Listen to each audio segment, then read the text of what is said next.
Of course, as rivers degrade and erode the landscape, that material that they are degrading and eroding, they're going to transport.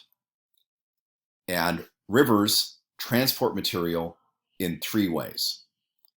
In solution, which means that this material is dissolved. It would be like if you had a glass of water and you took a teaspoon of salt in it and you stirred it around. What's going to happen? The salt's still going to be there, you're just not going to be able to see it. So solution is the smallest material. The material in suspension is the material that's carried along in the body of the river, but it's visible. Everybody's seen this. You look at running water, you see like flecks of metal going around in there, or a tree branch, or a leaf, or mud going along. That's the material that's in suspension. It's very small because it's being held up by the water itself, but it's not so small that it's dissolved and it's invisible. The largest material is carried along in what's known as the bed load.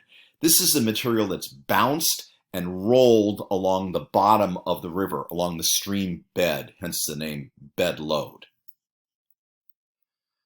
Streams transport material in a hierarchy, and that hierarchical transportation works like this. The lightest material, that would be the material in solution, is picked up first, it's transported the greatest distance, and it's deposited last. The heaviest material, that would be the material in bed load, is picked up last, it's transported the shortest distance, and it's deposited first. This is just a factor of weight. Of course, as you increase velocity and discharge, that running water can pick up more and more material.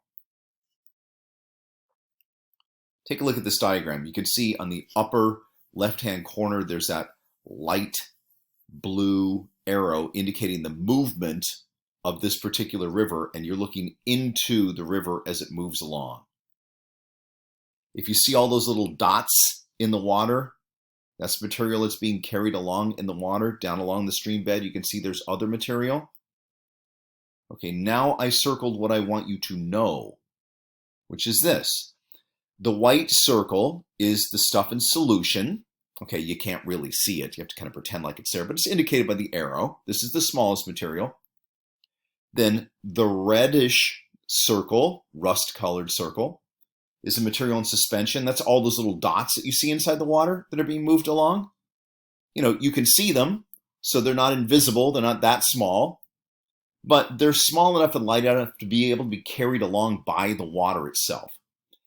And then the yellow circle down at the bottom is the bed load. And you can see obviously the difference in size between the material that's suspended and then the material in the bed load. The material in bed load is much bigger, and you can see the arrows are indicating that it's kind of rolling and bouncing along the bottom of the river. Those are the three terms on that diagram that I want you to be responsible for. And remember, rivers transport in a hierarchy. The material in solution, the smallest material, is going to be picked up first, transported the greatest distance, and deposited last. Whereas the material in bed load, the heaviest material, is going to be picked up last, transported the shortest distance, and deposited first.